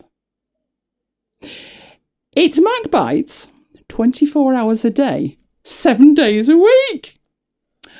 I'm stopping on that slide until I hear reaction to this. You're wondering how that's going to happen, aren't you? It's all right, MacBites series got it in hand, apparently. So it's going to be MacBites, but it's going to be all day, every day. I'm thinking you're liking this. I hope you're liking this. What you now need to know is, how is this happening? Yes, MacBites FM. I will show you that shortly. I will explain. Oh, Jonathan, you're just going to have to give up work. We started doing the MacBites lives in 2009, 2010 time. And we had an app for that. We used Nicecast. Who's heard of Nicecast? Let us know. Let us know. Nicecast allowed me to broadcast audio like a radio station from my Mac to you. Simple as that. I was forced to update to Mojave. Do you remember that? And I ran Nicecast and I was greeted with that message. Oh no. It's all right saying it's not optimised, right? But then it got worse. I got that flashed at me. It's been retired from development. We've got it taken care of when we're asleep, Jonathan. Trust me on this. It's fine.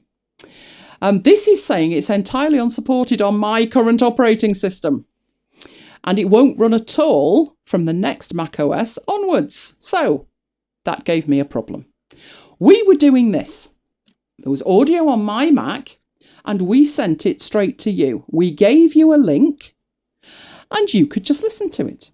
My Mac was acting as the audio server. But that's dead. So now we need to do this. We need to have the audio on my Mac going to a streaming server. And then from there to you. And of course, we can do that. That costs money, but never mind about that. We can do that. And that's what we've decided that we'll do. So we can keep doing the audio-only feeds. But seeing as though we'll be paying for it handsomely, we might as well use it more, we thought. So how about more shows? How about exclusive radio shows? So that's what we've done. That's what we're going to be doing. So let me show you that. I'm going to need to refresh this page, aren't I, Mike? I hope. And hope to heck it's not cached. Because you're seeing it before it's actually even gone live. Yay! Yay, yay. Here we go. Not quite ready yet, because if it was ready, hey, we'd be there. But this is it. This is MacBites FM. So, official radio station, all you can eat MacBites. In fact, if you go there now, macbites.fm, you will end up at this page that I am looking at here, and you will be able to hear the station trailer. So go do that now. Go do that now. I could do it, but then I've no idea if you'd be hearing me twice, and that would never do, and whatever. So for the next 24 hours, you can listen to me doing a trailer 24 hours a day. Go have a look at that. But that is what it's going to be. Jonathan, we've taken care of this when I'm asleep business. It's fine. It's going to be fine. So if you look underneath the player, you'll see what's on. Now I know. I'm thinking, Carl, it clashes with the football. I know. Will it work with Alexa? It will do when I've programmed it, Paul, but until then, hold on with that. Hold on with that. We intend to be live tomorrow night, 7 o'clock. You've got time to listen, Carl, before the game. We're going to have a launch party. And then, not in the feed, exclusive to MacBites FM, we have 120, the premiere. You've waited 3 months in the making, the next MacBites. Then at 10 o'clock, we've got some memories from 2007, the best bits. On Sunday, we're redoing the launch party. Then there's the MacBites news. Then we'll relay 120 in case you missed it. And we've got the memories from 2008. This is how it's going. But on Monday, we have live coverage of the keynote. So there'll be plenty on there all the time. So if you're lonely or trying to get to sleep and looking for something soporific, we'll be there for you. It's like Friends, isn't it? Mm. I won't sing the song, but yeah, we'll be there for you. I'll be there for you. If you like, go on. I'll be there for you. I'll be there for you. Okay, now just a minute, we'll be taken off air at this rate. So that's the mischief we've been up to. So exclusive content. And we'll be playing some of our favourite music.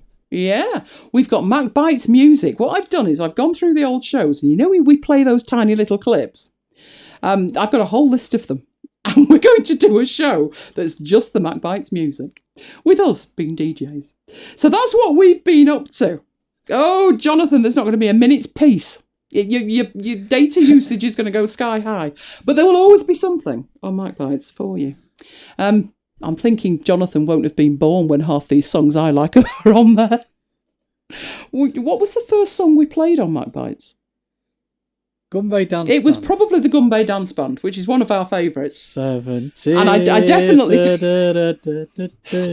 don't think Jonathan was born when that was in the charts. Let's have a look. It was 1981/2-ish. Gumbay Dance Band. 70s. No, nobody ever uses the word excellent about Mike singing, I'm afraid. Nobody, ever, never, 1982. Ever. 1982. Jonathan... Do you realise Mummy Isaacs was in the first flush of youth? She wasn't looking after Jonathan, was she, Jonathan? I, in 1982, was trying frantically to escape school, I can assure you. Johnny I's 30. 30. Oh, my. I remember 30, but it's a long time ago. There's nothing wrong with that. Oh, you missed Live Aid as well. Oh, actually, I wouldn't have wanted to have missed Live Aid. So that's what we'll be doing. So give us some feedback about what you'd like us to do. Give us a like as well on YouTube, because somebody didn't like it today. That's sad. Somebody didn't like it today. Oh, well. So that'll be tomorrow night, and we'll be live tomorrow night. Now, Graham's not here tonight. Big mistake that, wasn't it, of Graham? We'll send a mail out to remind you tomorrow that we'll be going live at 7 with our new venture. 24 hours a day, MacBite. Oh, October. I know when your birthday is, Jonathan. I've sent you birthday greetings before. It was a special episode. We shouldn't be telling anybody that, but Jonathan got his very own episode of MacBites. The series insisted on it, and he got his very own episode of MacBites. You were 10 in 82. Oh, you're younger than me. I was in 82, 14. I was 14 in 1982. Like I say, frantically trying to escape school. Wasn't that the year Prince William was born?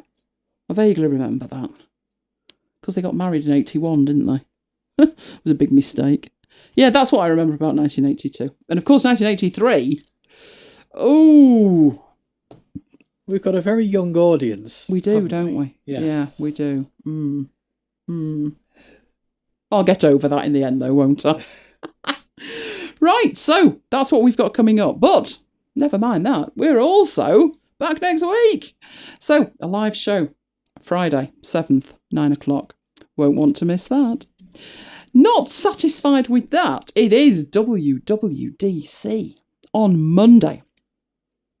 So we'll be live half an hour beforehand so we can analyse what we think they're going to do and what we want. And, you know, when you put a poster out with a unicorn on it, you best over-deliver. Under-promise, over-deliver, especially after the last one. We will have the usual feed stream, etc. at macbites.co.uk/live. That's where we have the chat and we have the video stream of the show.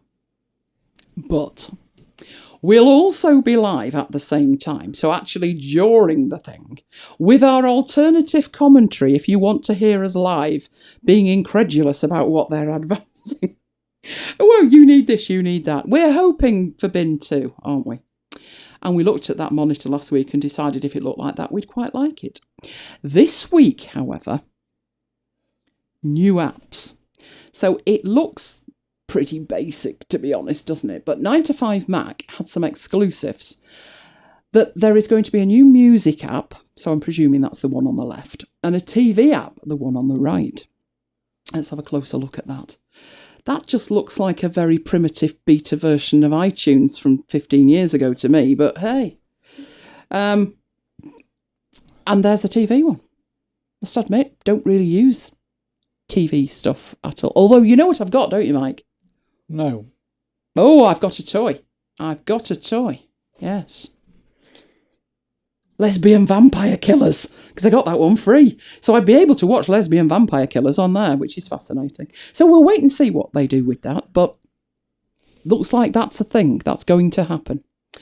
And the usual, of course. So new tvOS, iOS, watchOS, macOS, all of the above. So it's Monday night, 5:30 UK time. Be there. Be there with us however you choose to do that.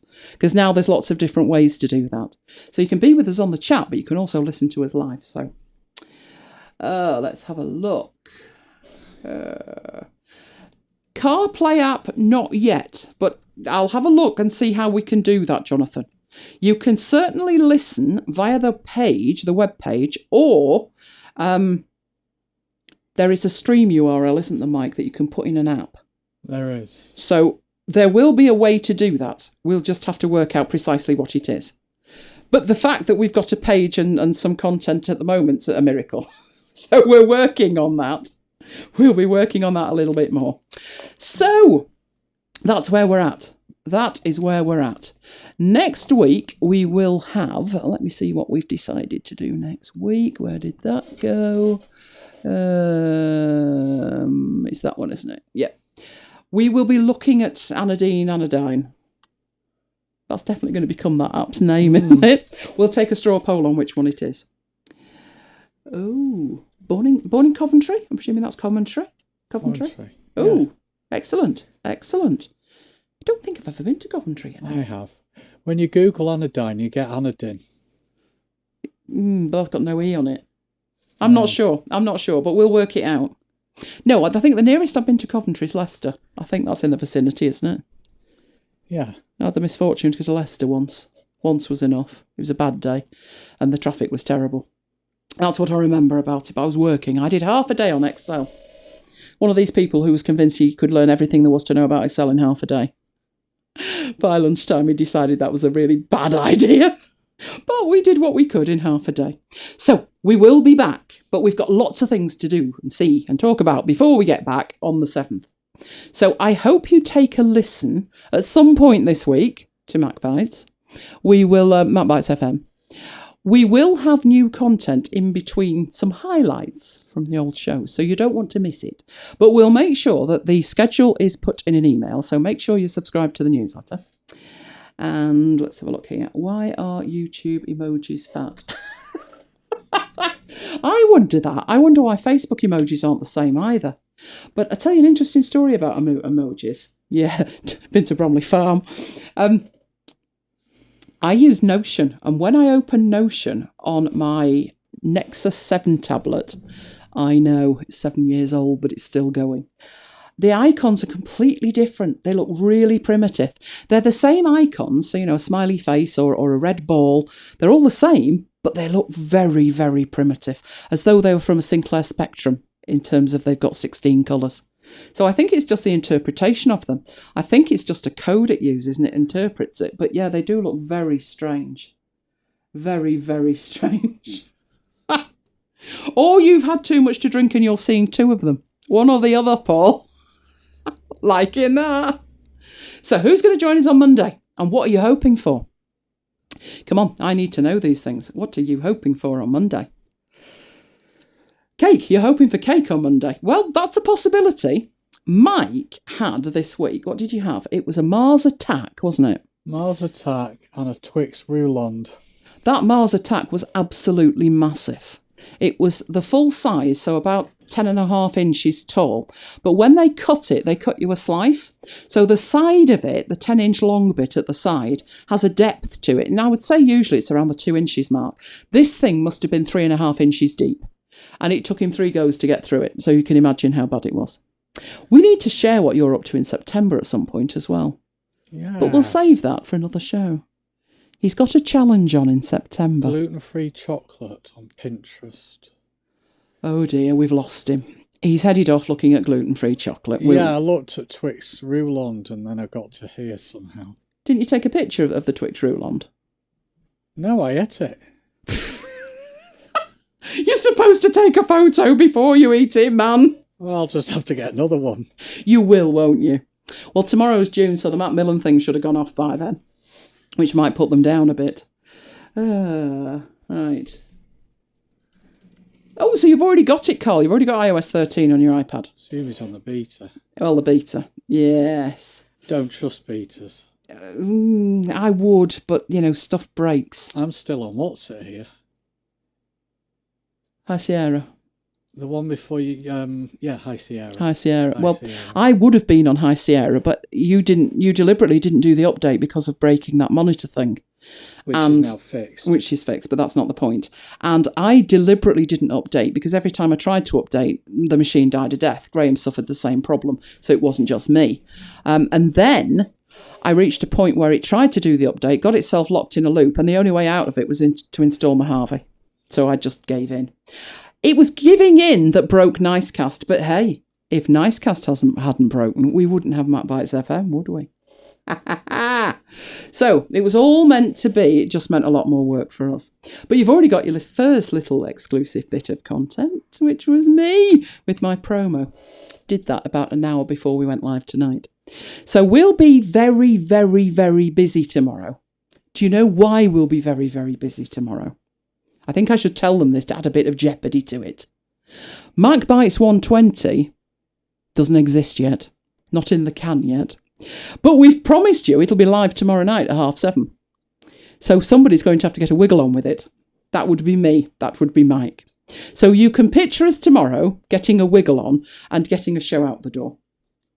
Now, of course, once we've done that, you know the next challenge, don't you? Getting 121 out of the door before, just a minute, July, August, before the 1st of September. You know, this 3-month gap between it thing. Yep, that's got to finish. So we should take a straw poll on when you'd like it and aim for that, I think. What do you reckon, Mike? Yeah. I think they might say weekly, although we're in trouble if they say daily. We could do something daily, maybe. I'm liking Jonathan's idea of the MacBites bedroom. Snoring the night away in the MacBites bedroom, if you can't sleep. But we think the highlights would be a better bet. We could well be having a Champions League party. We absolutely could. I don't think we can lose here, because if Liverpool win, you're going to be ecstatic. And if Tottenham win, Mike's going to be ecstatic. I don't understand his love for Tottenham. Will win. I reckon Liverpool will win.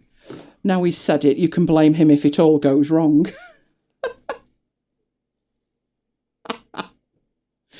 Well, so we need to head off to get something to eat and do some work. Because if we don't do some work, MacBites FM isn't going to happen, and it's got to happen. So we've got a party to prepare for. We've got 122 prep, edit, record. And we've got to go and get. We've already done the got to get something to eat. I'm just thinking we've also got the rest of the week to plan for. So yeah, it's going to be really busy. But we know that you're going to be cheering us on, aren't you? So send us a tweet, give us a thumbs up or something, and let us know that you're cheering us on and that you'll be there tomorrow night at 7 o'clock. Carl, you can go and watch the match after the party. We'll probably watch with you. We'll probably watch along, I think. I want Liverpool to win. It's as simple as that. When we went to Liverpool a couple of weeks back, I said to Mike how nice it was that we were travelling through the suburbs. We were travelling in from out... What was that thing called? Stone something. That retail park. Can't remember. No, I've just got a blind spot with the name of it, but it's out Aintree way, into the centre of Liverpool. So we were going past sort of residential areas, and I said to Mike how really nice it was that they all had Liverpool flags sticking out the windows. And I said, you don't see that in Manchester. Now, we could live on the posh south side, and maybe that's why, but I don't see that here. I did see a couple of flags for the Lib Dems, though, and the Tories, and that was about it. So... But that's politics. We definitely don't do politics. So I said that was really nice, and I think it is really nice. So good luck to them. Good luck to them. It's only on BT Sport. And it's only on BT Sport. Oh, fabulous. Oh, there's a free stream on the BT Sport YouTube channel. Oh, so we'll all be on YouTube watching it then. So YouTube might actually go down. But at least we will be able to see it. So we will cheer along with you while 120 is playing. But 120 will be available for a second play before it's actually out the door on Monday. But it isn't going to be in the feed until Monday. So over the weekend, you will have exclusive listening rights to it on MacBites FM. Can't say fairer than that. So make sure you subscribe to the newsletter. First news of that will go out tomorrow. And we will send a reminder when we are going live with the launch party. And once you subscribe, then you'll also know when all of the lives are. So next week, we are taking a look at Amadine. I'm going to have to come up with a different name for that. The Vector app called Anna. Anna the Vector app, that'll do. That'll do nicely. So that's going to be the highlight of next week. If you want to know how to do something specific with it, so you want to make a pattern with it, or you want to trace artwork with it, let me know. Let me know sooner rather than later, because I'll be prepping that this week. And I'll be trying it all. So I'm looking forward to trying that. I know Swift Publisher's good. Swift Publisher's not a bad idea for a demo, is it? No, Elaine, it's a good idea, that. So that's another thing we could do as well. But next week, it's going to be about vector artwork and using that app for it. I'm hoping that what that lady put in the review was spot on, that it can trace stuff. I'm interested in that. So that'll be my first port of call. Okay, so if you can't make it, Carl, tomorrow, excellent that you're in the final. I hope it goes swimmingly well for you. I'm sure it will. Especially if Mike's supporting the other side. Oh, draw the European Cup. Well, would you want me to do that demo if it went down south? Just a point. But yeah, we could do that if you win it. There you go. I'll have an attempt at that if you win it. I should tell you the story about what happened when United won the league for the first time in 20 odd years. And it was the first year. No, it wasn't. Was it? Yes, it was. The first year of the Premiership, wasn't it? Yeah. And our seats are right next to the bench. So we get pushed up against the wall and the cup gets presented about 6 foot away from where we're stood. And we were giddy with excitement. So it was Robbo, wasn't it? And Brucey. They both had it, I think. As they were walking past us, people were reaching out and slapping it on the side and just touching it. Oh, yeah. Not Mike. He reached out and grabbed the crown. Who knew it came off? Oh, you could have seen the players' faces. They thought he was going to leg it with the crown off the Premiership trophy. And the thing was, Mike was just as horrified. He looked at his hand and he had the crown in it and he didn't know where to put it.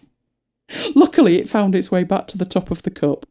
It stayed like that for about 3 or 4 years, until in the end, the players dropped the thing that often that they glued it on.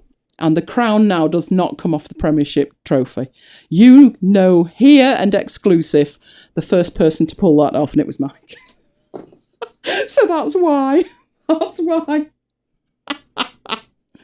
Right, okay then. So we're going to head off for something to eat. We usually have Graham to share with us what he's had to eat. But he hasn't said anything tonight because he's not with us. So I'm going to assume he's had a Bakewell tart because he does like his Bakewell tarts. If anybody else has had anything, then do let us know. I'm thinking Paul's possibly had a libation or two, given that he owns a bar. That's very good planning, that, Paul. I'm going to have fruit, as you saw from my strawberry picture. I'm going to have fruit. I adore fruit. Might indulge myself with some of my favourite nuts as well, which are cashew nuts. Have we got anything else? Glass of water. That's about it. Yeah, glass of water. Fabulous. Okay then, so I'm going to have to get more inventive than that, but not to worry. I will. But for tonight, it's good night from us, good night from me. And good night from me. We will both see you next time, which will be much sooner than you think. Tomorrow night, MacBites FM, 7 o'clock. See you there.